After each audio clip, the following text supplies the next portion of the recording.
Hey, hey. Hey, guys. All right. Hello, and welcome back to this week's episode. Welcome, welcome. Today we are on episode number 63 and talking about Ask and Ye Shall Receive. It's a good topic. This is for all the moms in the world. Yeah, this isn't just for homeschool moms, but any mom. Yes, because I know some of our listeners actually are not homeschoolers, but a lot of our things that we share are just for motherhood in general. Yeah. And so this one is definitely one of those episodes that it is universal. Yeah, really important. Yes, if you remember a few weeks ago, I had on my best friend, Brooke Snow. She calls her podcast. best friend, but she's never actually met her in real life. What? We zoomed.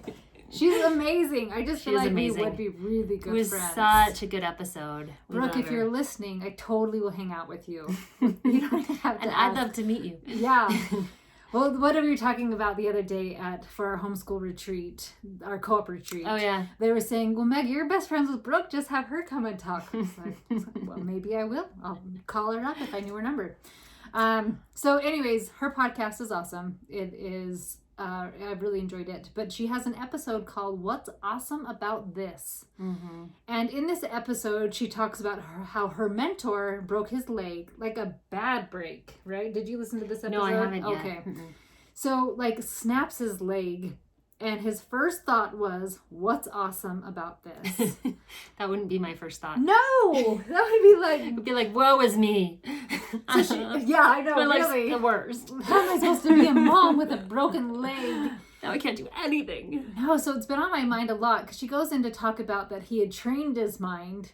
So, like, when you think about it, when something bad happens, normally a choice word comes out of my mouth, right? Because that's what comes to my mind. Mm-hmm. So he has just trained his mind to, like, okay, how is this going to be great? What's the silver lining? Yes, but like he's doing it right preemptively, because I think a lot of times we do it after the fact. Like we go through a trial and we're like, you know what? I really learned a lot from this trial. Yeah.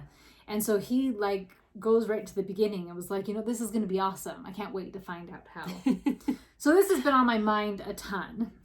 And then, the other night I pulled the best move ever. We have a glass cooktop and I was cooking dinner and I took something off and then I went to go cook something and there were a few little crumbs and I thought I will just brush this off with my hand. And those of you on YouTube, you can see I touched the hot stove and blistered my hand. I did not think what is awesome about this. I actually did this instant, like, because it was like sizzling your hand, right? Mm-hmm. And I just like the shock was going through because it takes a second for your brain to know what's process happening. the pain. And I just had to go, and started screaming and putting it in ice water. And it was a bad night. Like, I even ended up taking ibuprofen. And I know most people are like, so what? But I never take medicine. Mm-hmm. So that's when you know I'm in a lot of pain. And I had no relief. And so I ended up sleeping in a recliner in ice water, which is not great for a fidgeter because I woke up to ice water down myself, right? So it wasn't great. And so I did not ask what's awesome about this. I actually felt really bad for myself that night because I couldn't do much and I had to carry around an ice bowl with me. And I was supposed to go biking the next day and I couldn't, I was thinking of how could I bike with this hand. And then I thought I couldn't brake. And it's my left hand and I just thought, you know what? I can't go. So I had to cancel that. So I was feeling bad for myself. And the little things like dressing, going to the bathroom, like with one hand. I thought, shout out to people with one hand. One hand, that's rough. I'm struggling. Yeah. But the next day when I was able to kind of calm down and stop feeling so bad for myself, I had the thought of what's awesome about this? How is this going to be great? And I was not in the best mood to think like, oh, this is what's so amazing. And I didn't have my rose-colored glasses on. But I thought about the night before how my kids just said, Mom, we've got the rest of dinner. We'll clean everything up. We'll make sure somebody cut my food for me because I couldn't hold like anything. And so I was thinking about how much they'd helped the night before. And why is that so awesome? And I thought, because I don't normally ask for help. Mm-hmm. And this is what Karn and I were talking about, is that a lot of times we don't ask for help. Yeah. Yeah. I rarely ask for help for things. Like, I'm just one of those people that I just try to figure out myself, or I try to do it all by myself. And for instance, I was just telling her this as we were preparing for this episode, that last night I was on a meeting till about 8:30 at night, and I have one every Monday night that I do for my work, and I got off and the kids had not put away the dinner or done their dishes, and I was frustrated. And I think they were down watching a show with their dad. So I was just like, ugh. And I was all annoyed, and I could have easily just said, hey, come do your job, but it didn't. Instead, I did all their work, which is fine. It's not a big deal, but it makes me have, I shouldn't. I choose to have a bad attitude about it, of course. And then the next morning, we were in a rush this morning to get out and do something, and we're trying to get out the door, and they all threw their dishes in the sink from breakfast and left them all and ran out the door. And I was like, oh, and again, I'm stuck with everyone's dishes because the kids were going to be gone for the afternoon. And so I was mad again and frustrated. And at the same time, I could have just paused for a moment and said, come do your job. And it would have taken 30 seconds for them to quickly rinse and load their dishes. But instead, I chose to not. And that's my typical pattern, you know, typical. I suck it up and I do it with a bad attitude, and and then let it all explode later. Yes. So I, like, a part of me does it, I think, because it's almost like I'm a martyr, right? Like, if I never ask anything of you, then I'll never be disappointed. Oh, yeah, yeah. And so, like, maybe yours was even like, oh, I don't want to bug them. They're going to spend some time with Dad. Which is great, too. And I think I'm like, well, if I don't ask, then I never get disappointed. I know that's one of my big ones. Yeah. No expectations. Yes. But so much to the point where I'm running myself ragged. Yeah. And it's not working. So this scripture, Matthew 7, verses 7 and 8, says, ask and it shall be given you. Seek and ye shall find it. Knock and it shall be opened unto you. For everyone that asketh receiveth, and he that seeketh findeth. And to him that knocketh it shall be opened. So, what do you need that you are not asking for? Now, I like how she brought in, the scripture here, because I think it's not only about asking your kids to do their jobs or your friends to help you watch your kids or whatever it may be. Our whole premise of this podcast is that you felt called to homeschool. And that to me means from God. God gave you this reason that you need to be doing it. And I think that it's really important for you to seek God's help and advice on the choices that you're making and the decisions you're making in your everyday life, down to like the books you're reading with your kids. And for me, my business decisions that I'm making, there's very often times that I don't ask and I just forge on forward thinking I know best and I know what to do, which is never true. Yeah. So asking God for things that you need help with is just as important as asking your kids to do their dishes or help cut your food when your hand is burned or whatever it may be. Those are all so important, and you need to think, both ways of asking. Well, too, and I think about those who are LDS. So we have the scriptures, the Book of Mormon, and in it you have Nephi, who God said, hey, I need you to build a boat. And Nephi asks, okay, where can I get ore to make tools? So if God has called you to homeschool, then you can turn around and say, okay, I need some help. Where should I go? Now tell me what I should do and how to do it. Yeah. What's next, right? So some things that I was thinking that like I'm not asking for, so these aren't specific to God or religion. This is just like current, what I noticed with my hand being all banged up. What things I was not asking that I need help with. And these are simple, so you may laugh at my list, but that's okay. So I need help with meals. I actually love cooking, but cooking for 9+ people, because I feel like there are always extras here, is wearing me out. And if you've seen my children, even when you don't have a hurt hand, it wears you out. Yeah, just normal, like day to day. It's me too. Wearing me out. And my family eats so much. And so last night, for example, I had 2 packs of steaks. So I think I cooked about 15 to 18 steaks. Oh, wow. They were all consumed.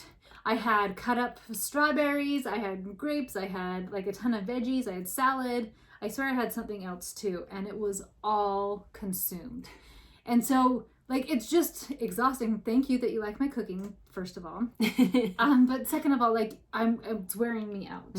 So doing all these things. The next one is the cleaning my house. So my children actually do clean the house, but children clean the house. Yeah, it's clean to children expectations, not mom expectations. Yes, right? And so a little bit, it grosses me out. So it needs a little bit of help with some deep cleaning. I need help with my 3-year-old. He's just, I have a toddler. Need I say more?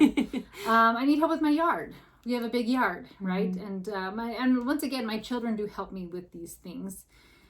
But sometimes you want to dump it all on one person. Mm-hmm. And I usually like to pick my husband and say, hey, take care of me, take care of all this.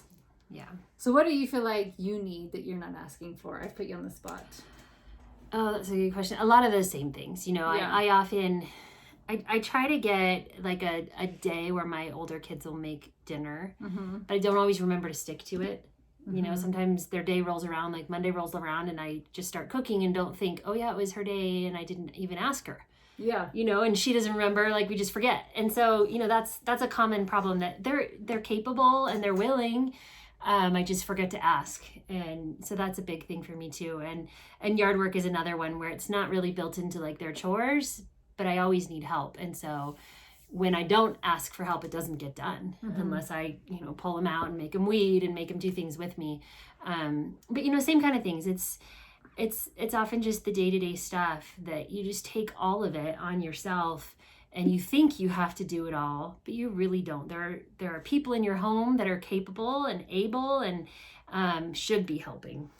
Yes. Well, and it was interesting as I walked down through the hallway. So my kids have their chores they do every day and every week, right? And they do them.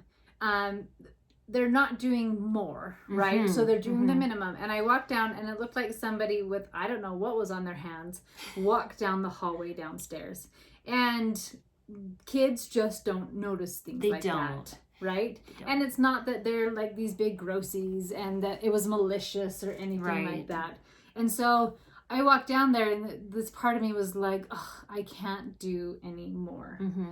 And so I wanted you to get curious what it is you need, or even what you want.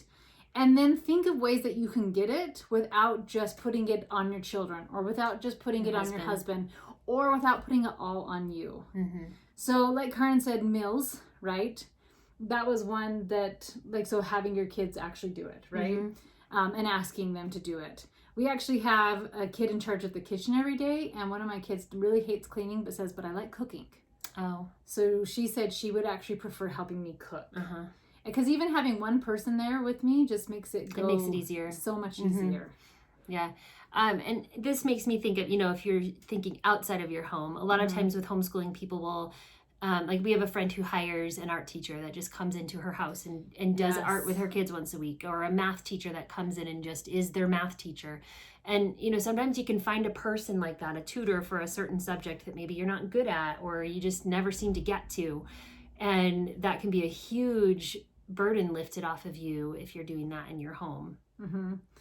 So if you are struggling in your homeschool and you need help, you need to ask. Mm-hmm. I actually had a friend talk to me the other day. And so, like, you sometimes have to be careful because I'll go into coach mode versus friend mode. Right. Mm-hmm. And so I wasn't quite sure where she was going with this. And she was like, no, I need help. Like, help coach. Me. I need coach mode. And so I was like, oh, okay. Because at first I was like, I don't know, keep trying. Like, love her. Just like giving, just like supportive friend comments, right? Like, you've got this. You're great. But she was digging in and saying that she has a teen daughter who's not motivated. And so my friend's style is, she loves The Well-Educated Heart. And we've talked about that a little bit before. But it's a monthly rotation of kind of a buffet of books, of like a certain topics and genres, and just like, here it is. And her other kids eat it up and they love it. And this one kid's like, but I'm not going to read anything. Mm-hmm. And I'm not going to do anything. And actually, I don't want to do my chores either. And I don't really want to help. So it was, once I found out she was actually asking for help and not just, like, sometimes you just need to have someone listen to you, right? But she was asking for help. So I helped her with Levels of Liberty. You can go listen to that episode of helping teach her daughter some responsibility and give her some motivation. She also talked about, years ago we did a group for our teens where we rotated through different moms each week. Mm-hmm. And so she's going to start that back up again, because then her daughter will have some curriculum that is given by other moms with some more structure. And so here she was, like, wondering, what in the world do I need to do? I'm overwhelmed. I'm overworked. I'm exhausted. She's a working mom, too. Yes. And, like, has 6 kids. And she asked for help. And now she's getting help. And so this is why I have my coaching program. So you have someone to ask for help. So if you have a quick question, I have a place in my membership where you just put in Ask Mama, and it's a place to be completely anonymous. The reason I have it to be completely anonymous is because sometimes you're embarrassed of the question you have. Like, I don't like my kid right now.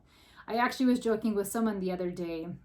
It was their wedding anniversary. And I said, are you going to do a sappy post about we've had good times and bad times? And she goes, no, I'm going to write the honest truth. 2 years ago, I couldn't stand my husband for 5 months. And I'm so glad we didn't get divorced. Aww. But like, that's honest. It's cool though. And it's cool that when people are real. No, I know. But I think it's really neat when people can be real and share the honest truth, because that's how we learn and we grow, when we share those hard things too. Yeah, so I love that spot of having it be anonymous, and then I can just respond and you can see that. I also have the group coaching calls. So I have people write in their questions, and then I answer them all on a live coaching call so that you can hear other people's concerns, right? And a lot of times that answers your own.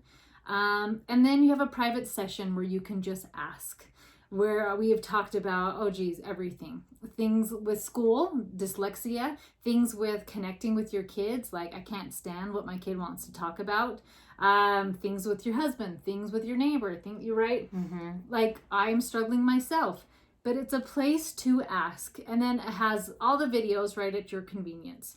So if you are needing help and you are wanting things in your homeschool or just in your life to run a little bit smoother and you don't know who to ask, I'm inviting you over to Mama's Members so you have a place where you can get the help you need. Because it is so nice to have someone you can ask to have some help. Yeah, especially on these kinds of questions that can be really hard for, if you don't have friends who are homeschooling and you don't have family like we do who are homeschooling, it's really great to have someone you can trust and that is very experienced and knows what she's talking about. She's done it through high school. She just had her first graduate. I've done all the grades now. and she's incredible and so knowledgeable. Well, thank you. Well, I just think too, was we have our Mama's group. Karin and I, our lives are very intertwined, I guess. I like it that way. But we have a place where we can ask for help, for guidance. And I want to be, like, if you could all be in this group with us in our Learning Circle group, I would love to have you. But since that's not always possible, I wanted a place where you could recreate what we have with other people, where it's a safe space. And I love that it's a safe space because people have been very open and just like, I'm struggling. And it's not like this pity party. It's like, but what could I do? What are some ideas? Yes. Yeah. So I still have some spots left for the first 100 people. So you're not going to want to miss that because some exciting things are coming your way for Mama's Members. I'm not going to say much more with it because we'll do an episode later when it comes out. But something big is happening in Mama's Members. So you are definitely going to want to get it at this lower price. Okay. That is all I have. Ask and you shall receive, my friends. Knock and it shall be open. I'm going to say it wrong. I don't have the scripture anymore.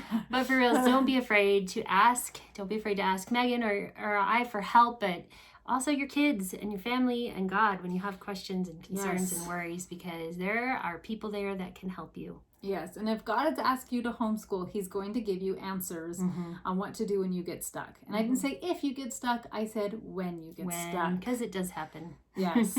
So we love you guys. And we are here if you have any questions, and have a great week. Yes. Talk to you later.